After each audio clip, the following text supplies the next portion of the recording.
passing the law through the movement that happened, it's not cutting the problem by the roots. It's just giving a solution to that one case and moving on, which is not something that we should perceive. So my question is, how can we make sure that we create an environment where those kinds of rapes, they are not a product of the society, and then we can have consequences about it, very strong consequences about it, but not because of the society, no, but because of these people. Okay, just to set the record straight, yes, I'm going to let you know, just a second. Is the law does not apply to the guy that we are in question of Nirbhaya.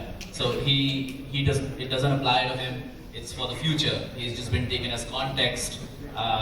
So what we've done is we've taken context of this particular case and made a decision that in the future anyone in that category would be treated differently. Now, whether that's a tolerant decision towards those who are the victims of abuse, or an intolerant decision towards those who are too young to understand the consequences of their actions, is what really the question is. Look, go ahead. Okay.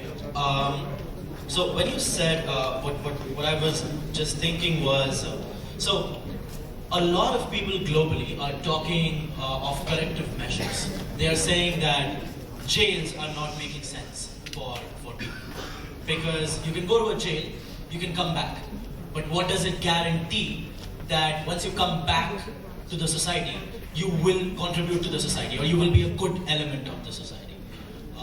I've seen a lot of videos of people putting their perspective forward on YouTube and stuff like that, where they are just vehemently against the overall idea of a jail.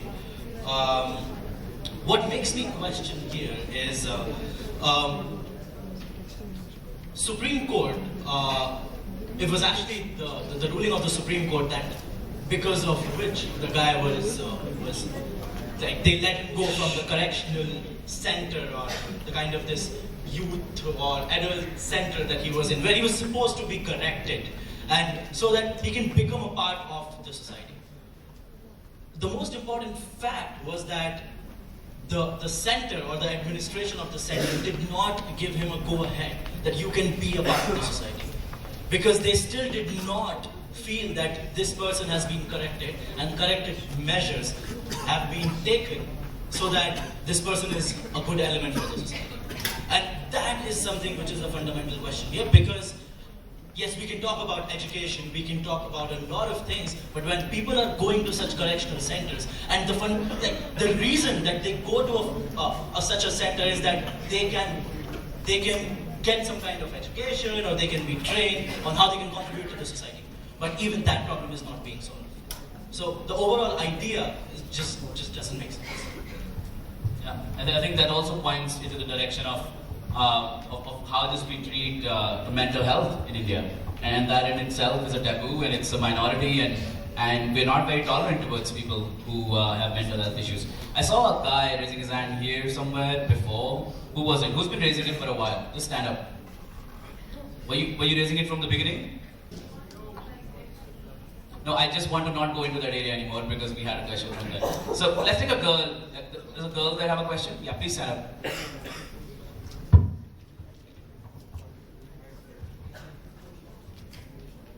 Yeah.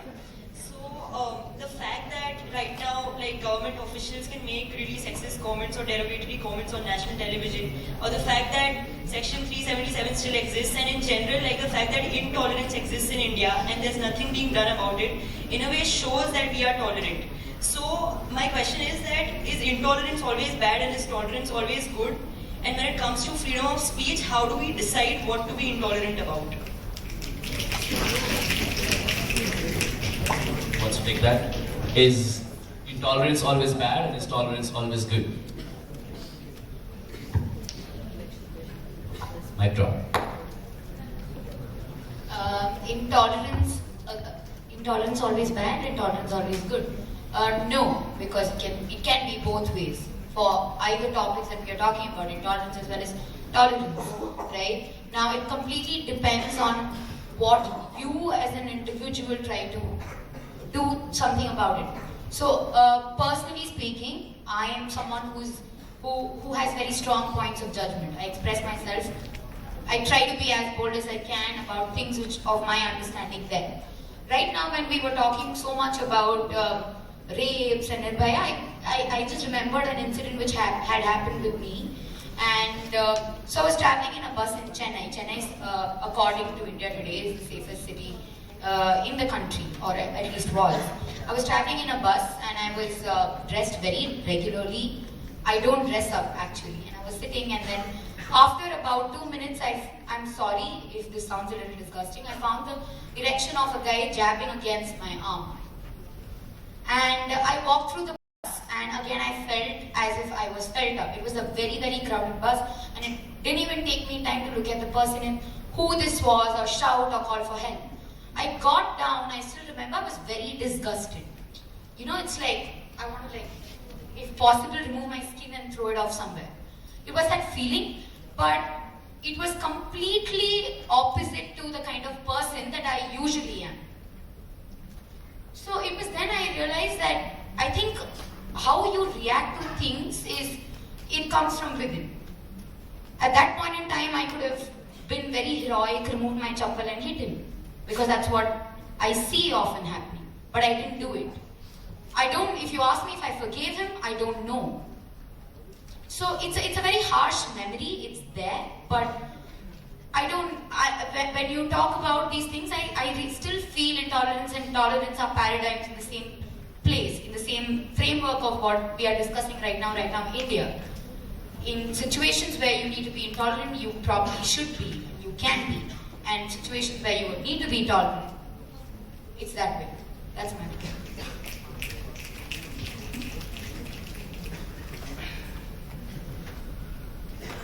So again, it's like a paradox. I just want to explain a simple concept that I've been thinking quite some time. So what happens is that when you're standing on this side, for example, I'm here and I'm protecting my territory today, and I enter your territory. To you, I'm a terrorist, right? I mean, you can't enter my territory because you have been occupying my land, and my soldiers are fighting against you. I am still the victory, even if I'm a martyr. Right? Even if I die in your country. But when I die there, you take my body, what happens? I'm a prisoner for life, and I'm an enemy. Right? And the biggest problem, there is no good and bad. Right? There is no good and bad. It just exists as it is. Your point of view, if it's completely against mine, you are a bad person.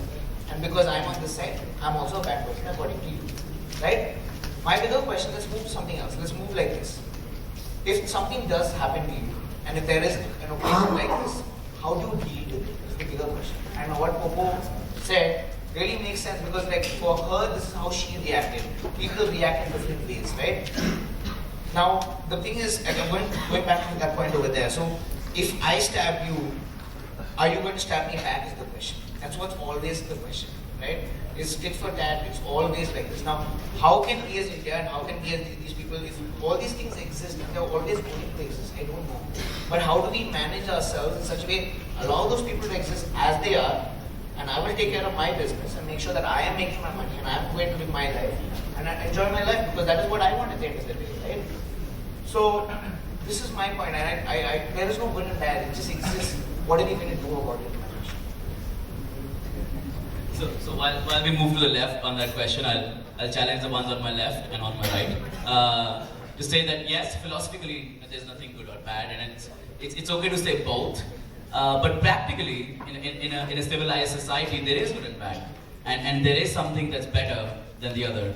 And so I'm just challenging you guys on what you said. I'm challenging you to take a stand more than a neutral stand, which honestly doesn't help. So, I think we're just perceiving the word and the concept of tolerance differently than what it is supposed to be. If we take tolerance as the contrary of intolerance, it means that I don't judge, I accept, and I welcome whatever is different. What happens with underdeveloped countries, and I suffer that as well myself, it's how I think. I'm in allowance of everything that is happening, everything bad that is happening around me, all of the poverty, all of the social issues, I'm I'm just the balance of that because I have to live my life somehow, right? So the point is not tolerance. It's not that I don't welcome the difference. It's just that I'm empathetic about the issues that are that are happening in my country right now.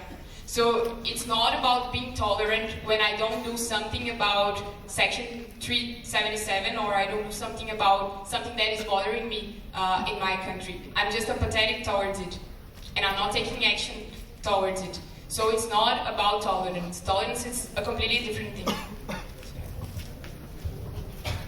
I'll give a particular example. What happened was that I was chairing Jaipur Zelcom in September, and we had a sculling night that day, and I came outside and I was just looking out for the EV and seeing what was happening, and it's time to go to have a party, and there's this guy standing outside, and he's like, what are you guys doing here, and why are these girls roaming around with short clothes?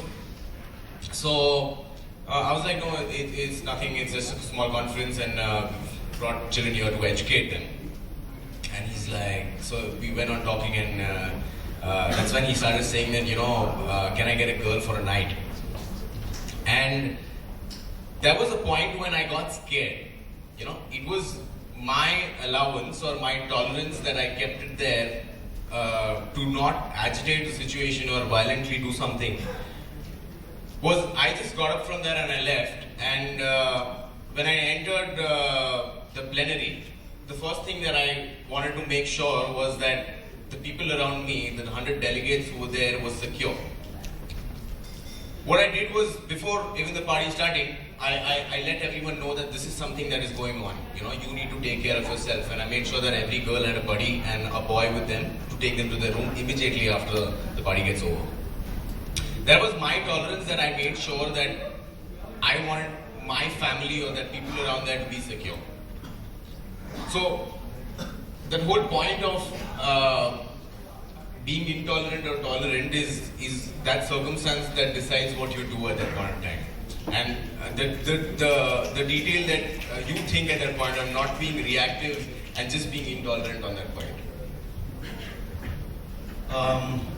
So there are two questions that I was thinking. One is, are we tolerant for intolerance? And I think that's the reality right now. That's the present. And the second is, are we being intolerant for tolerance? And when I was thinking of it, and a lot of us shared stories, and I was thinking, reflecting upon myself, a lot of times I did not reveal the true identity that I come from a smaller town when I moved to Delhi, because of the fact that when I was in my high school, people used to make fun of me because I'm from a different state. And that's something that I faced, because of which, the moment I moved out of my school, I stopped putting that I come from a smaller town. And this was probably like after 5 or 6 years that I used, that I said this to someone, because that's something that really made me question everything. The second thing was 10 years back in my hometown, there were religious riots. There was curfew in my hometown, and it was so bad that we couldn't even get food for like 4 days. And what was something that affects me the most is that my uncle, who just used to live like in the next house, was killed in these riots. And I have really good memories with him, but he wasn't there anymore. And this is the Indian reality that we are currently, no matter like how much we try to run away from it, but we are being intolerant for tolerance. The third thing, like something that Hussain shared, and I was so disgusted when this happened to me. In IC, I was with my friend from like on the USMC, Kavya, and she was taking the US delegation to a shopping mall, and they were having dinner. And then after that, they had to come back to the hotel. So I was just standing on the traffic light so that I can say, like, just give the way for them to go to the hotel. And I'm just standing there, and 3 girls get off the auto, and there's this person right next to me. He's like, "Kya maal hai ye, milegi kya?" Like, and that was the moment when I was so ashamed of the local reality that I was in. Where this person was actually, like we talk about, and that was a very touristic area by the way. A lot of foreigners around. And the way he said this, I was just extremely disgusted. And I just made sure that they go to the hotel, and I told my friend about it, and everything was taken care of. But again, that's the reality that we live in. One more aspect to it is attaching a religious aspect to it. When I say that India has always been intolerant, our assumption is that it has always been on one or two religions, I should say. But if you remember 1980s, that was when Kashmiri Pandits was being, they were being forced to change their religion. And I have my friends who moved to other states because of that kind of a reality. So the reality is much different from what we currently assume it is, and connecting religion to it is not a right thing, because everyone and every class of society is suffering. Oh, a lot of you have questions. This is going to be the last one, okay? No. So, no, I want to take one from there. From that girl in white. Just balancing gender, man. Okay, Deal with it. My question, it has two parts to it. So the first question was, for every intolerant person in India, like supposing there's one person who's intolerant to a particular situation, there are 10 people who are tolerant of the same situation. So is it fair to label a country as intolerant because there's a few percentage of people in the society who are intolerant for the same situation? And the second part of that is, if it is so, then doesn't that make us as humanity or humans intolerant for something or the other in that sense? Anybody can take that. My answer to that is very simple. India's population is 1.23 billion. Even the smallest fraction is going to be a biggest number that you can ever imagine. And you cannot ignore that number at all. Anybody else has any comments on that? Yeah? A smallest fraction is a huge number. It's unignorable, but still does not justify labeling our country intolerant.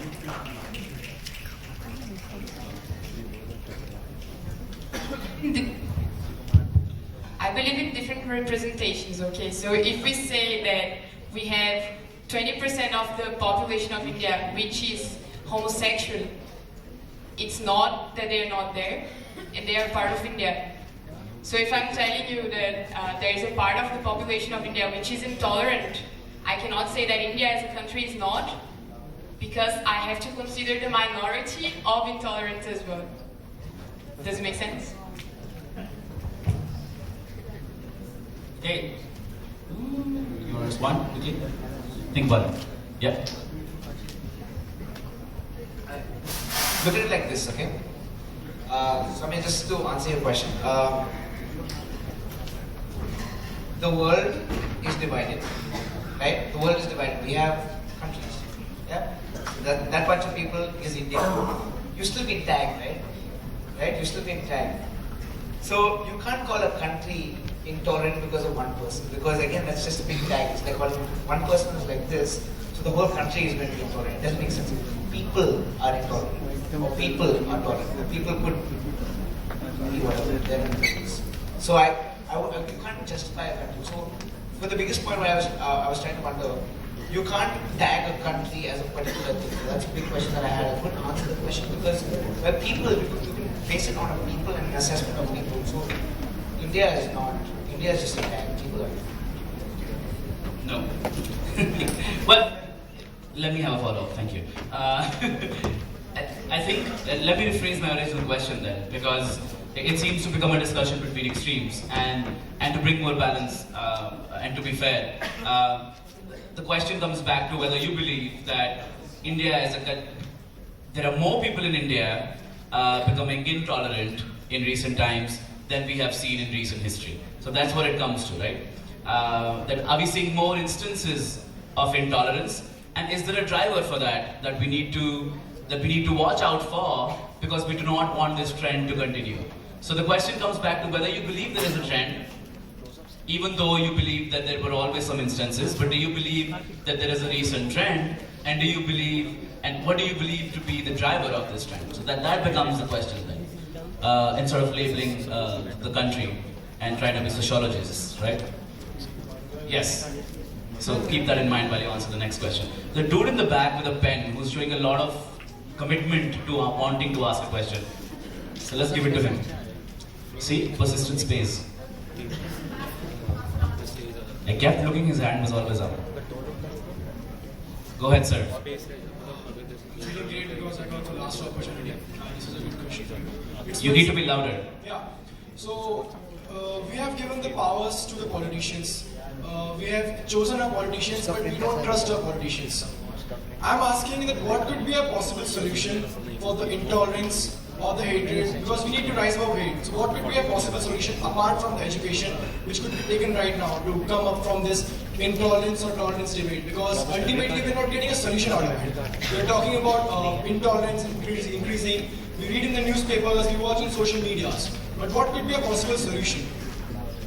Great. I'm going to actually take him up on that and call it the last closing comment question. And I think it's a great note to close on, because we don't want to drag this any further. So I think he's really asked the essence that we should be discussing, or what I think you should close on, which is if you were in charge, or what you look at as what could be the possible solutions or messages that you would want people in charge of a country or of our states to be working towards. What would those be if you were in their shoes?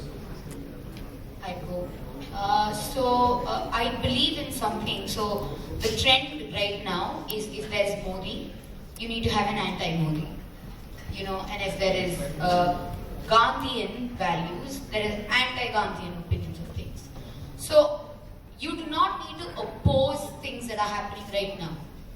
If there is a big jar of water in front of you and there is a drop of poison, what would make more sense?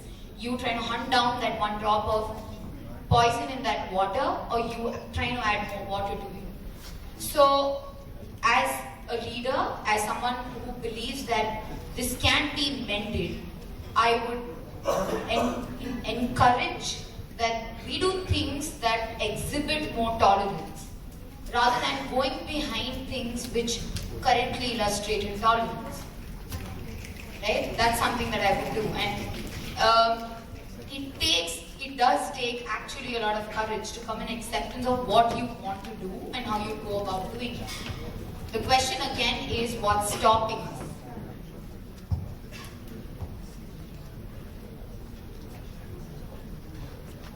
These are closing comments. Mind you. So, personally, I don't see India as being an intolerant country, because I've never suffered any kind of intolerance as being an international country for the last 7 months. It never happened to me because I respect myself so much that anything else, it doesn't matter. If someone is watching me on the streets, or if I'm not feeling secure about myself walking in because I'm lighter skin or anything like that, those kinds of things, they don't matter to me, because I respect myself so much because of to be in allowance of it. So I don't see this intolerance. I just self-empower myself. So it's coming back to the society self-empowering themselves in order for us to fight and to change the context where we live in, instead of just trying to change the whole system. It's about each one of us taking part on changing the intolerance that we see happening in India right now. If we start changing our actions, then it would be a consequence of everything else. Right? Thank you. Thank you for keeping it short and crisp and setting the right example. For me, intolerance is it's like an emotional incompetence to living with harmony. And sometimes there's always a right opinion and there's always a wrong opinion, and that's always going to prevail in society. So sometimes you just need to let it go, because it's fine. Everyone's going to have a right view and everyone's going to have a bad view about it. So that's how the world works, and that's how people are. It's a psychology. It's the way we've been brought up in kind of a society. So sometimes it's just okay to let it go. And solution would be like, taking ISEC's example. If we can train around 2,000 people or educate kind of people over here, and if they can go out and educate more 4,000 people, it's like a butterfly effect. If we keep touching lives of more people, we're gonna do some good in the world. Not today, not tomorrow, maybe 5 years down the line, 10 years down the line, but it's gonna happen. So probably that can be a solution. Thank you. So I have just 2 points. Number one, you said about education. I think the fundamental question is we need to question the education system itself. We are taught science, we are taught maths, blah blah blah. Have we ever been taught, for example, simplest example, how to be happy? Or the simplest example of how to live in the society? And that is a fundamental question. Number two is more in terms of ISEC terms. So Australia also has the same problem of racism. That's what they call it, and that's becoming a very big issue for them. And they're talking about the same thing, tolerance and intolerance. And this is the first year that they have started doing GCDP projects on racism. And I think that's a trend that ISEC also needs to capitalize on. I couldn't agree more with all my fellow candidates here, but just to answer your question really specifically, so whoever it was, so when you have, what happens when we are voting is that you have 5 bad options and you're choosing the best out of those 5, right?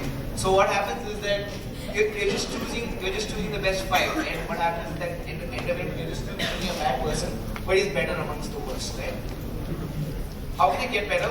For the first time ever, I think Meera Sanya, who was on the board of ISEC in India, she went for an internship almost 20 years back. She was on Chief Executive Officer of Royal Bank of Scotland, and for the first time ever, she contested elections. Here's an ISECer who had troubles with this and stood herself. Right? That is what you can do. We always consider ourselves with the options that we see, but not with the options that are available. And this is how I went. Thank you. I just want to say thank you to all of you. Thank you to you for taking out your precious time to discuss something non-ISEC, right? And I think it's so funny that we talk about involving more young people in ISEC and involving more and reaching out to them with youth speak surveys, etc. But we don't spend enough time within ISEC to talk about things that are not ISEC, right? So this is my suggestion to you to think about how, while you are in ISEC, how much time are you spending and taking advantage of the fact that you have so many smart people in the organization, and really talking about what's going on in the country and trying to find solutions for that, which is what we keep talking about, and we want to tell others, right? We want to do surveys, and we want to go to colleges, and we want to go to schools, and we want to tell them about issues. Well, let's talk about them here. And let me tell you something else. Saying that ISEC is not political only means that you are not associated with a political party. It does not mean you cannot take a political stand or on a political issue, right? It does not mean you cannot take a stand against 377 if you wanted to, right? Even though it puts you opposition to certain political ideologies. That's not what it means, just as an input. Being political means being associated with a political party. But being a youth organization means having stands. Even if they need for you to come and reach a consensus, right? On that note, let's give it up for our applicants. Thank you guys. You can jump off the stage now.